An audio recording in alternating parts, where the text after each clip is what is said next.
Welcome back to 12 Days of NFL, Part 2.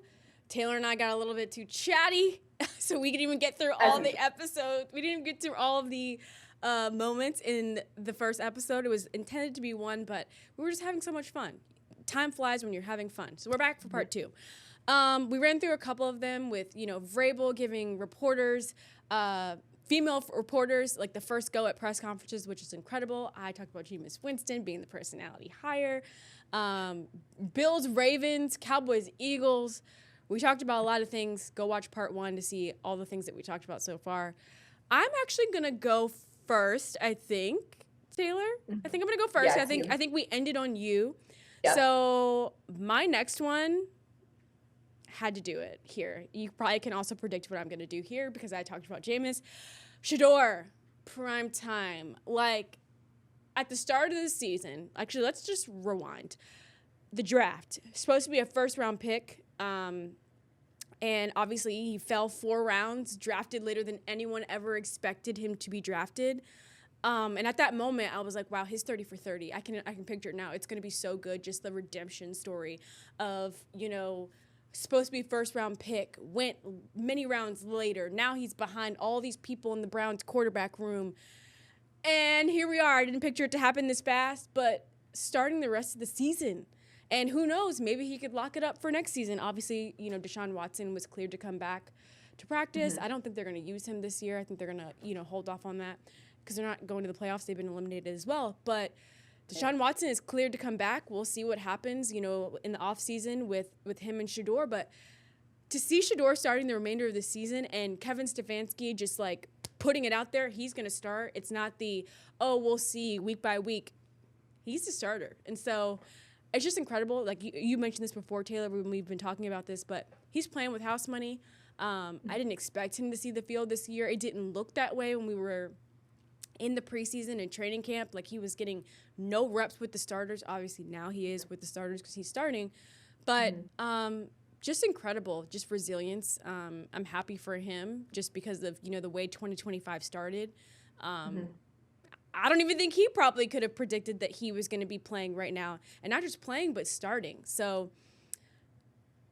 I feel like it's a good, story, just feel-good story, okay, even if your 2026 doesn't start off the way you thought it was, just wait. Because, look, he started off the year, not being a first-round pick. Everyone's expecting you to be. You have all these headlines coming out of why he wasn't a first-round pick, and he's barely getting reps in practice, yada, yada, yada. And now look. So, yeah, it's definitely a great story, I think, especially, when you have a famous father, a father who has been very successful in football, and then also that father was your coach. So you kind of got, your college experience went well for you, right? Like, you had, an advocate in your head coach. It was your father. Some people might think he got, things handed to him, whatever it may be, or think that, he had just this ideal situation in college, which to an extent, your father being the coach can be ideal in certain ways, but, he's really had to earn it. He didn't get handed anything. He, got put in a really tough position where he had to just trust the process, put his head down and work. And I think it shows a lot about his character, if there were any questions about, his character, because he got everything handed to him by his father before he came to the NFL. And, the NFL, you have to earn it and everything. I think he's showing exactly that. And so I'm happy for him as well. And I think it is a great story. We'll see how the rest of his career plays out and how everything goes from here. But it's definitely going to be one of those things where you're talking about it in the 30 for 30. And I can't wait to see what Dion has to say about that when it comes time and his career is said and done. It's going to be wild. And I'm sure it's, probably going to be pretty similar for Arch Manning when his time comes. And I just, Shador's not going to be the last son of some NFL great that, is going to face some sort of adversity once they get into the big leagues. You know, I mean, even Arch Manning's college career. I mean, people are ripping that man apart left and right in college. And he's a child. He's still learning. He's got a lot. He's got a lot of time left. So I just think the pressure of being Arch Manning or Shador or Yeah. who else is Yeah. there? I'm sure there's LeBron James, that Bronny, too. different sport, but yeah, Yeah. Yep. Everyone talks about he's not ready for the NBA. He needs to stay in the G League. He's not ready. He should have stayed at USC. You could go on for years and years and years. All the couch coaches, as they call them. But yes, this is my moment. I had to give him a little shine. I feel like him and Jameis, I've been harping on them all season long on this show. Yeah. So Yeah, they're your season faves. They're my season faves. Feel good stories. Darlings. What do you got for us, Taylor? All right, I'm sticking with a quarterback, but I'm going with opposite age on the spectrum. We're going with Matthew Stafford in year 17, putting together an MVP campaign and potentially a Super Bowl run for the Rams. I mean, this team looks incredible. Hopefully, Devontae Adams the injury isn't too serious and it's something that he can, recover for. And, they play on Thursday night, so that's going to be tough. But regardless, Matthew Stafford has put together quite the season. And I love a quarterback when, Matthew Stafford has all the physical tools. Like he has one of the greatest arms that we've seen in the NFL. But, as a quarterback gets older, and you hear Tom Brady say this a lot in his new role as an analyst, but, when a quarterback has the experience and the smarts now because of the years of experience and you've seen everything and you've faced pretty much every defense, most of these defensive coordinators, and you feel like you have the answers to the test. So not only do you have the physical tools, not only do you have the team around you, an incredible offensive line, great weapons, you also have the intellect and the answers to the test. You know how to dissect a defense, and so you just have such a great advantage in that situation. And then obviously your head coach is, boy genius over there drawing up the offensive plays. So I just love to see what's going on with the Rams right now. And I think it's incredible for a guy like Matthew Stafford, who, he had his share of adversity playing in Detroit. He's a great quarterback, but just was never able to win. And then he gets traded to the Rams. The Rams, he, leads them to a Super Bowl win. And now, back to a position where they could for sure go win another Super Bowl this year, arguably the best team in the league. Right now, I would say they're the best team in the league if I was putting money on it. And Matthew Stafford could potentially win his first MVP. He is the favorite right now. So obviously, unless Drake May wins it. Unless Drake May wins it, he's another up there. But I think, especially after this past weekend with the Rams getting the win over the Lions, and then the Patriots ultimately falling to the Bills, that was a little more of Josh Allen magic in the Patriots defense that caused that. But and maybe a little inexperience on the Patriots side being in those big games. I do think it was a good test for them. But I think, Stafford kind of has it on lock. I think it's his to lose right now. But yeah, Drake May is definitely up there as well. Yeah. I mean, I feel like they're even a team that, like, obviously, the Rams are good. Like, like Matthew Stafford's good. Kyle Shanahan's a very good coach. So you can't count them out of anything. But, like, I still feel like at the beginning of the year, I didn't really hear people talking about them at all. Like, all everyone's talking about is, can the Eagles repeat, or are the Chiefs gonna come back from their loss last year in the Super Bowl and win it this year? Like, those I feel like were the main conversations, and I feel like the Rams were not even a part of it. Like, the Broncos not a part of it, the Seahawks not a part of it. Like, I feel like the main storylines were all the same. Like, well, Buffalo, will they go? Will it be the Ravens? Is it their year? The Rams, I feel like, were kind of like maybe an afterthought. But now I feel like they're putting everybody on notice. And it's not because people didn't know how good they were. I just feel like everyone's head was elsewhere. Yeah, and I think, after they went and won that Super Bowl, I think they did take a little bit of a dip. And so I think it's like that recency bias of, the teams that have been good and they're still there, and so, as long as they have Stafford, especially playing at this level, and you have Sean McVay, like you're good. Like you're going to be good. You're going to be competitive. Yeah. And, you can lose a guy like Cooper Kupp and you can still be super competitive because you have these other weapons. Like you have almost like an embarrassment of riches over there. And I think the other thing with the Rams, and it's unfortunate, but they don't have the strongest fan base compared to other teams because there wasn't always a team in LA. They were in St. Louis. They were in LA, then they were in St. Louis, and they're back in LA. And I think the Rams have a better fan base situation than the Chargers do because the Rams came there and were good right away when they moved back to LA and just having the roots in LA. But I do think it's also very much a transplant city. So there are a lot of people in LA that are fans of other teams. And even the people that are from LA that, you know, when they didn't have a team for so long, they became fans of other teams like the 49ers or like, you know, the Raiders who also used to be in LA. And then you have your, you know, your good share of like Packers fans, Cowboys fans, like the popular teams nationwide. There's a lot of those fans there. So I think that also kind of, you know, inevitably does play a role when you Yep. don't have that strong fan base that, you know, you're not talking about it as much or you're not hearing it as much like you do, you know, the Cowboys have such a strong fan Oh, base that absolutely. you Patriots. can't not hear about the Cowboys, you Yeah, know? or the Patriots or the Bills. I mean, Right. I just The feel like Niners, that's the Eagles. yeah, I feel like it's like it comes with kind of living in one of those like major cities. And not saying Boston's not a major city, but like Miami. Like I feel like there's just so much to do in Miami and LA and Vegas that like there's so many transplants, there's so many other things happening that Mm-hmm. it's like the fans will go to the game for like fun, but they won't really go consistently. Like they're like, I'm gonna go to the beach, I'm gonna go to the club, I'm gonna go to the casino. Like Yeah. there's just so many other things happening. And so I feel like that's kind of like a problem you have in some of these cities. Same with Yeah. college sports in there too. Like you know, like I feel like University of Miami students, like Yeah. they might go, but not all the time. Well, Um, so that's the thing with LA that's interesting is, you know, the Dodgers and the Lakers have mhm. very strong fan Yeah. bases. And honestly, USC football during the 2000s Hmm. when they were, you know, the best thing in town, the best show in town. They had celebrities on the sidelines. You had Pete Carroll, Reggie Bush, Matt Lyon. You know, you had the whole championship teams going in there in the Coliseum. Like that was LA's football team. It was USC football, you know? And so I think that's maybe a little bit of the disconnect too, is that, you know, there wasn't that NFL team. So people kind of rallied more behind USC.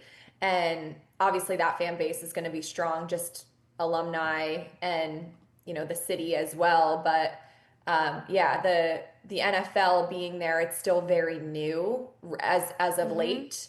So I think it takes time. But I will say, I would bet another Super Bowl win by the Rams would gain them some fans, especially with the younger generation, the young kids Yeah. in that area.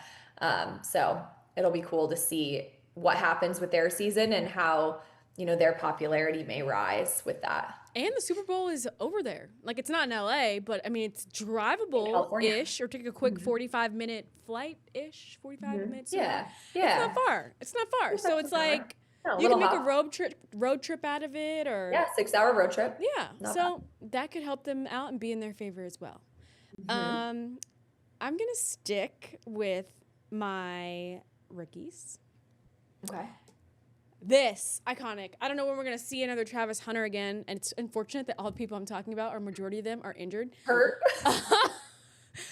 But Uh, one, to see a two-way player drafted this year, and also like the Jags committing to letting him play two sides, is mhm. awesome. Like I don't know when we're gonna see that again. Obviously, Marcus Jones with the Patriots, like yeah, we might see him for like one snap on offense, and then he'll play special teams and defense. But like Travis Hunter is actually taking almost kind of equivalent snaps on both sides of the ball, which is like unheard of. Or it might Mhm. not be equivalent, it might be, 70-30 or, 40-60, whatever, but like he's doing this every single game. It's not just on a trick play here and there that he pops out. Right. He's a Um, true two-way player. yeah, Yeah. and it's like I don't know how long he's going to be able to do that in his career because like right now he's young and fun and he can do that. I don't know what the Jaguars' plan is once he comes back from injury, but it is incredible to see that. I mean, first with him winning the Heisman at the end of 2024, to him being drafted at both positions in 2025. I think that was one of my favorite draft picks this year, and just seeing the Jaguars use him. I'm just excited to see what 2026 has in store. And I don't know when we're going to see another Travis Hunter. Like, he was so fun to watch in college. I'm hoping he's equally as fun in the NFL in a full season with him healthy. Yeah, it's definitely rare. I feel like he's the Shohei Ohtani Mm-hmm. of the Oh, yeah, NFL. that's a good And comparison.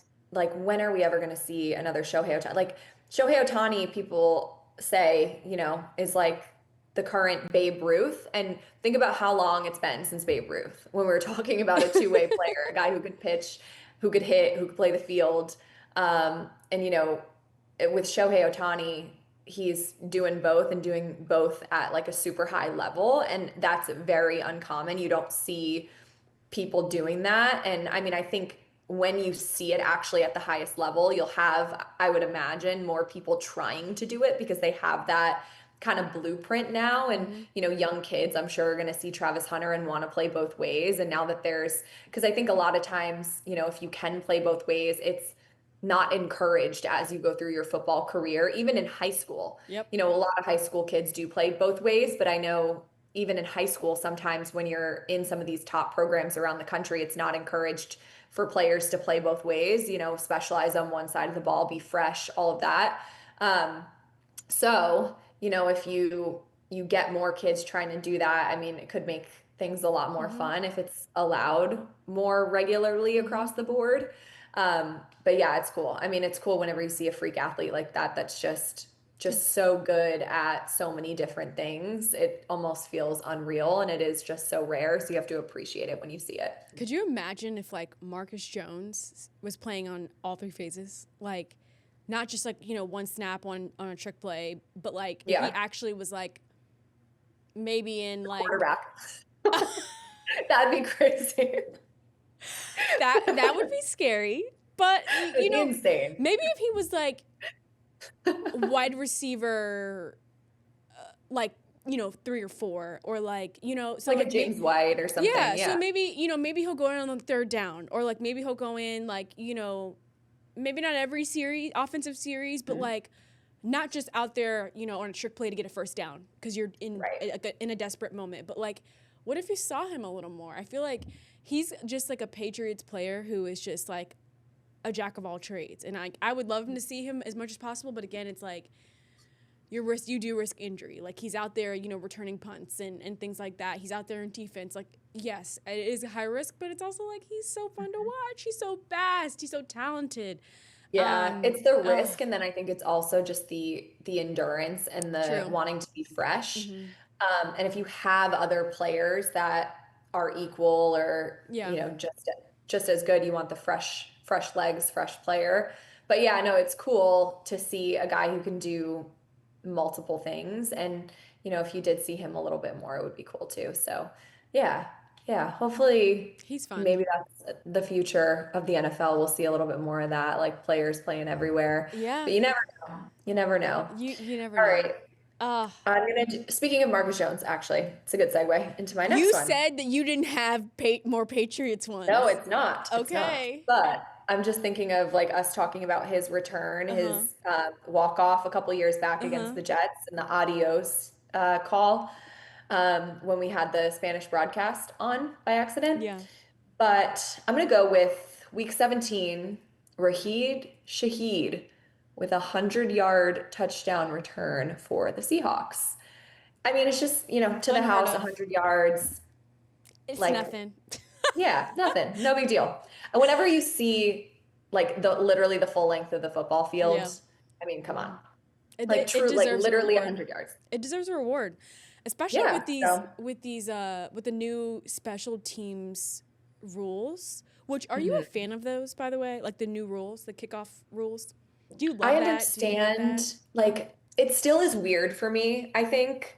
But I do get it. Like I understand it from a perspective of like player safety. And so I think I'm getting more used to it, but I mean, there is something to be said about like the old way of doing things.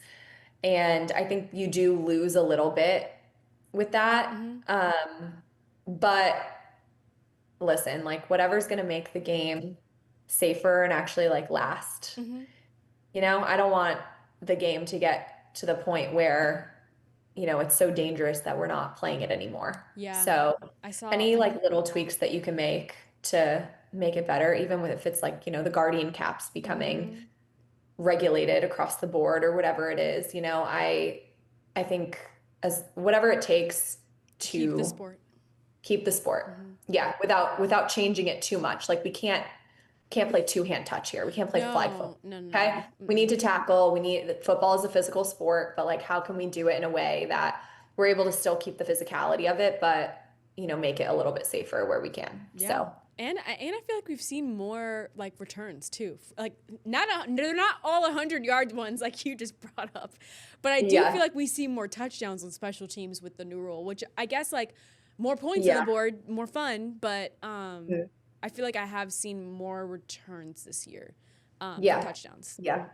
So that was a good I would one. agree with that. Special teams love. They yeah. That's what we do in New England. We give the special teams love. And honestly, like, special teams do need more credit because there have been a lot of games won off of special teams, and there's been games lost off special teams as well. You see the importance of having a good kicker. You've seen a lot of teams with that this year. Who was it? Was it the Giants that he kicked and completely missed the ball? Did you see that? Was that the Falcons? I think it was the Falcons. Maybe it was the meme. It was the Charlie Brown meme. It was like maybe a couple weeks ago, where the kicker he like went to go kick the field goal and completely missed the ball. Hold on, yeah. That's when you realize like special teams I got is it. important. I'm gonna look it up. Special teams is important, and they need love too. Like if you have a good kicker like Nick Folk, shout out to Nick Folk. Like that. Yeah, man it was the Giants. It was Koo was the kicker, and he used to play for the Falcons, which is why I thought, that was top. If we did a 12 days of NFL for like worst plays, that we like I know we didn't do an order on this, but that would have had to have been number one because I don't think I've seen there's nothing worse. It was so bad. Nothing I was worse. watching it with my dad and my uncle, and they were like, he must have been like he must have had money on the game. Like he must have been. I would bet he was betting on the game, and I'm like, guys. Things just happen sometimes. I mean, like that was bad. It was definitely really bad. But that's how bad they thought it was that like that was butt fumble bad. That was should not be missing a kick. Like they shouldn't miss the ball, right? And true. But yeah, I mean, I don't think he had money on the game and he was trying to plug it or anything like that, like my uncle and my father thought. But that's how bad it was that people actually thought he might have had money on the game and was trying to blow it. No, it was rough. And I think that when people talk about things they want to leave in 2025, I'm sure he wants to leave that. We're on TV, Taylor, but like we're so lucky that like our biggest mistakes, I guess, aren't like out there for the whole world to see. Like, sure, we mess up on air and like we may like fumble our words or something, but it's not like to that extent to where like you're a meme on the internet, like right. Just there's the camera of your quarterback like what the heck, like as you're missing the kick, there's like Charlie Brown memes going left and right, like it's just everywhere, honestly. And I feel like we're just so lucky that we don't have that. Yeah, I mean, I guess we could, so let's knock on wood. But we could if it was that bad. But people don't care about us enough. No. Even if we were on national television to make memes of us. At least I think. No, so. Knock on wood, like you said. Not like my head's wood, but knock on wood. I think that we're all out of moments, headlines, things for 2025. Are we? Yeah. We crushed Knock it. on wood. I just thought of like the Taylor Swift song. But anyway, had to throw her in here somehow. Of course you did. That's someone who we have not seen on TV a lot in 2025 at the Chiefs games because there hasn't been much to cheer about. But I digress. Missed the playoffs, actually. But, I digress. Yeah. See, we could have had her at the Super Bowl because remember there were rumors about it's going to be Taylor Swift at the Super Bowl. She could have done it now. I know. She could have done it. Then Travis would be there. Yeah. So I mean, supporter. Could have happened. Maybe next year. Could have happened. Maybe next year. Maybe when he retires. Maybe he will, since they're getting married. Like maybe he'll just be a stay-at-home dad, support her on tour. We'll see. Cute. We'll see. This has been another amazing, fun episode with Taylor, part 2 of 12 Days of the NFL. So if you missed part 1, go watch the first half to see what else we talked about for our highlights of 2025. Thank you so much for tuning into this episode. We hope you have a happy holidays and come back and join us next time. Bye.